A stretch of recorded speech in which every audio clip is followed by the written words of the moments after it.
शंभवे गुरुवे नमः, शंभवे गुरुवे नमः। मैं अपने गुरुदेव महादेव के चरणों में नमन करते मेरा नमन स्वीकार हो।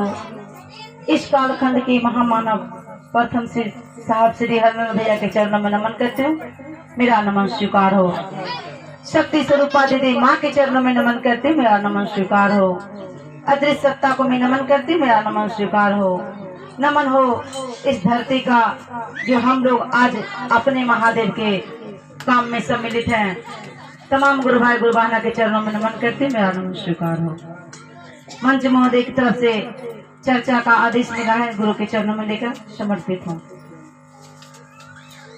बहुत सौभाग्य की बात है दीदी, आज हम लोग अपने गुरु महादेव के शरण में उपस्थित हैं, क्योंकि हम लोग का सौभाग्य है कि साहब श्री का ये 3 सूत्र हम लोग का आशीर्वाद मिला है दीदी साहब दीदी के द्वारा।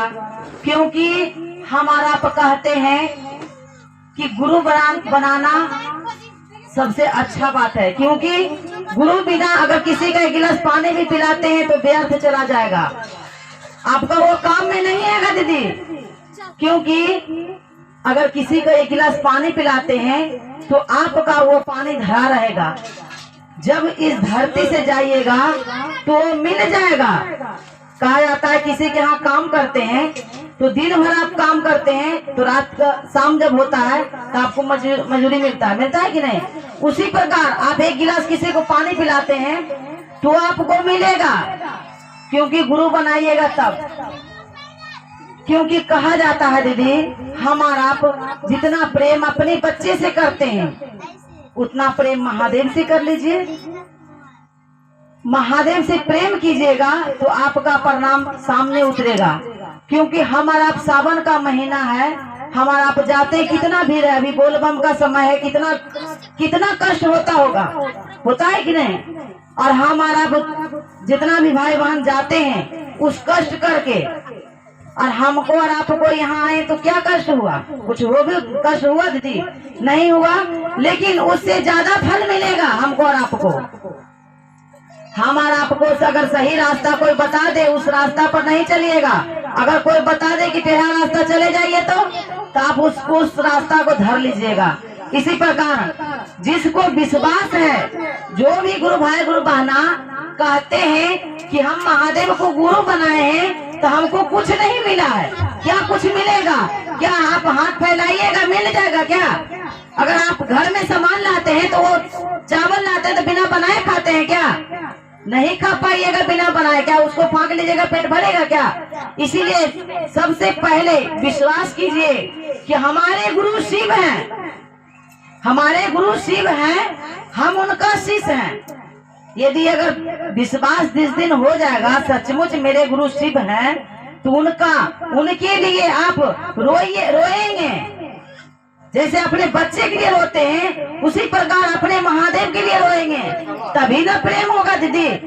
अगर अपने बच्चे के अपने पति का चिंता करते हैं तभी तो उनसे प्रेम होता है। अगर बताइए तो आपका पति कहीं चल जाते हैं तो आपको दुख नहीं लगता है क्या? दुख लगता है, क्योंकि उनसे प्रेम है। और बताइए कोई भी भाई बहना आज बना लिए महादेव को गुरु, और महादेव को छोड़कर चल जाएंगे क्या?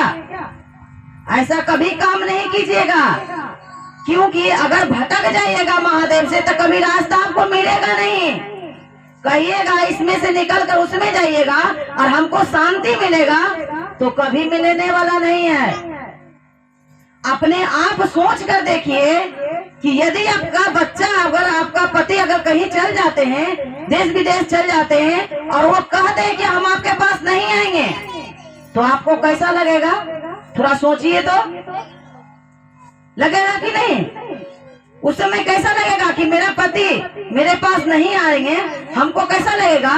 तो बताइए आप महादेव को संतान है दीदी, इतना तो सोच सकते हैं कि नहीं? हमारे गुरु भाई गुरु बहना क्या कहते हैं कि महादेव को गुरु बनाए हैं तो हमको सुख चाहिए। अरे कर्म अच्छा कीजिए दीदी, सुख की चिंता मत कीजिए। महादेव तो बैठे हुए हैं सुख देने के लिए। कहा जाता है जितना दुख में ये शरीर मजबूत होगा उतना सुख में मजबूत नहीं होता है आदमी। दुख सुख तो भाई है दीदी, आज दुख आएगा तो कल सुख भी आएगा। और जो आनंद आता है, अगर बताइए आप, हम यहाँ बैठे हुए, क्या घर का चिंता है? क्या घर को किसी का चिंता है कि पता नहीं घर में कौन आया है नहीं आया है, क्या होगा नहीं होगा? हमको आपको चिंता है क्या? नहीं है। क्यों नहीं है? क्योंकि महादेव से हमको और आपको प्रेम है कि नहीं? झूठ मूठ के प्रेम मत कीजिए दीदी, सचमुच महादेव से प्रेम कीजिए। आज दुख आता है तो घर नहीं छूटता है, परिवार नहीं छूटता है, आप खाने के लिए नहीं छोड़ते हैं और महादेव को छोड़ देते हैं। बताइए तो हमको और आपको जैसा बुर्बक मिलेगा धरती पर? ऐसा कभी नहीं कीजिएगा दीदी। नहीं तो अपना घर के रहिएगा, नहीं तो घाट के रहिएगा। कहा जाता है जब आप बीच गंगा जी में पड़िएगा तो दोनों तरफ है, किनारा दोनों तरफ है, लेकिन अगर पैरना जानिएगा तब तो किनारा आइएगा, अगर नहीं पैरना जानिएगा तब क्या कीजिएगा? डुबकते रहिए उसी में। कौन आएगा बचाने के लिए? कोई भी नहीं आएगा बचाने के लिए दीदी। इसीलिए मन मजबूत कर लीजिए, क्योंकि आप तो करते नहीं, खाली नाम घोषणा करवा लेते हैं कि मेरे गुरु शिव हैं, हम नाम घोषणा करवा लिए, हम उनका काम करते हैं, कंगन पहन लेते हैं। तो कंगन पहनने से क्या महादेव को शिष्य बन जाइएगा? नहीं बन पाइएगा दीदी, क्योंकि कंगन है जो सहयोग है, हमको और आपको एक दूसरे से मिलाने का काम करते हैं। क्योंकि कंगन रहता है तो हमको आपको पहचान है कि ये मेरे गुरु भाई गुरु बहना है, उनसे गप सप करते हैं। लेकिन मेरे गुरु शिव नहीं पैदा हो जाएंगे, क्योंकि उस रास्ता पर चलते रहिएगा, एक ना एक दिन महादेव मेरा ही हो जाएंगे। ऐसा करिएगा तब, नहीं तो झूठ मूठ के मत कीजिएगा दीदी, इससे करने से कोई फायदा नहीं होगा। क्या झूठ मूठ के पति बनाते हैं हमारा? क्या हाँ बताइए तो? झूठ मूठ के पति नहीं बनाते हैं, सचमुच बनाते हैं। क्योंकि लौकिक में रहेंगे तो मेरा जो कमी रहेगा वो पूरा करेंगे। करते हैं कि नहीं करते हैं? अगर वो झूठ मूठ का हमको और आपको शादी करके घर में बैठा देंगे, वो बाहर चले जाएंगे, कुछ भी नहीं देंगे, तो क्या उस पति से खुश रह पाइएगा? नहीं रह पाइएगा। उसी प्रकार हमको और आपको सोचना चाहिए कि झूठ मूठ को महादेव को गुरु मत बनाइए, बनाना है तो दिल से बनाइए और महादेव को दिल से याद कीजिए, क्योंकि महादेव को प्रेम ही पूजा है दीदी। प्रेम क्या होता है? हमको और आपको जो भाव है, भाव जब देते हैं महादेव को, वही भाव प्रेम बन जाता है दीदी। और जब प्रेम कीजिएगा तो पूजा अपने आप हो जाएगा। सीखिएगा तब ना, समझिएगा तब ना। खाली हमारा आप कहते हैं कि महादेव को गुरु बना लिए और 3 काम करते हैं। जिस दिन 3 काम करना सीख जाइएगा, आपका मेरा मन मजबूत हो जाएगा। फिर दुख सुख से घबराइएगा नहीं, कितना ही आंधी आए तूफान आए, हमको और आपको पता नहीं चलेगा। जैसे डॉक्टर देखते हैं, डॉक्टर जब ऑपरेशन करते हैं, ऑपरेशन रूम में ले जाते हैं तो उसको बेहोशी के इंजेक्शन लगाते हैं, उसके बाद उसको ऑपरेशन करते हैं। तो वो व्यक्ति को पता रहता है, क्या पता हमको कहाँ चिरा, क्या खून निकला, क्या पानी निकला, हमको पता नहीं है।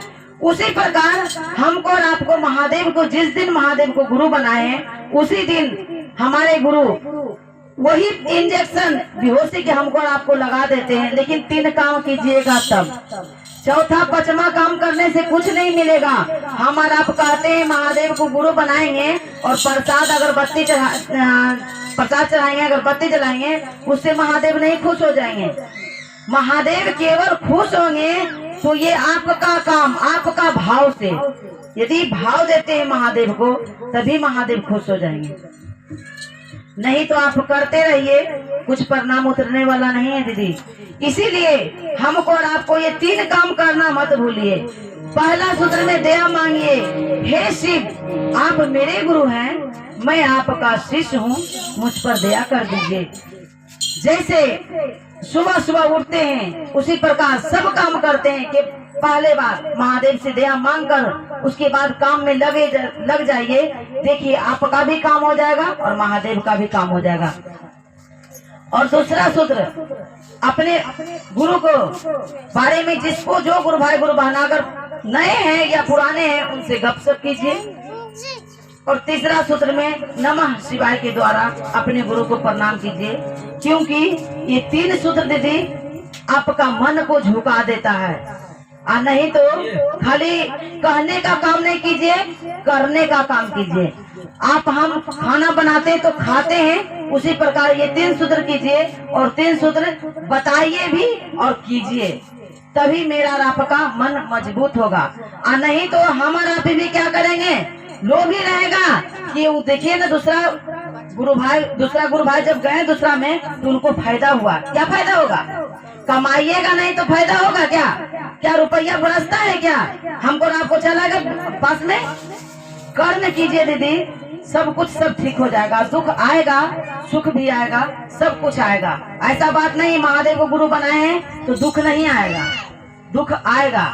लेकिन महादेव जानते हैं कि अपने गुरु अपने शिष्य को इतना ही दुख दे कि जितना वो लेकर चल सके। क्योंकि एक बच्चे के देते हैं, अगर बच्चे के देते हैं बोझा तो कितना देते हैं? 1 किलो का ले जाएगा, 2 किलो का ले जाएगा, बच्चे कितना ले जाएगा? 5 किलो का दे दीजिएगा तो ले चल पाएगा क्या? नहीं ले चल पाएगा। इसीलिए अपने महादेव से बारंबार दया मांगते रहिए, मन आपका एक न एक दिन मजबूत हो जाएगा। और भटकने का काम मत कीजिएगा, नहीं तो जिंदगी भर भटकते रहिएगा दीदी। लौकिक में तो भटकिएगा, लेकिन पारलौकिक में भी तो भटकते रह जाइएगा। इसीलिए 3 काम करते रहिए, सिर्फ आपका हो जाएंगे। आए इसी अमृत वाणी के साथ अपनी वाणी को विराम देते हुए गुरु सहित तमाम गुरुवार गुरुनानक चरणों में प्रणाम करते हुए मेरा प्रणाम स्वीकार।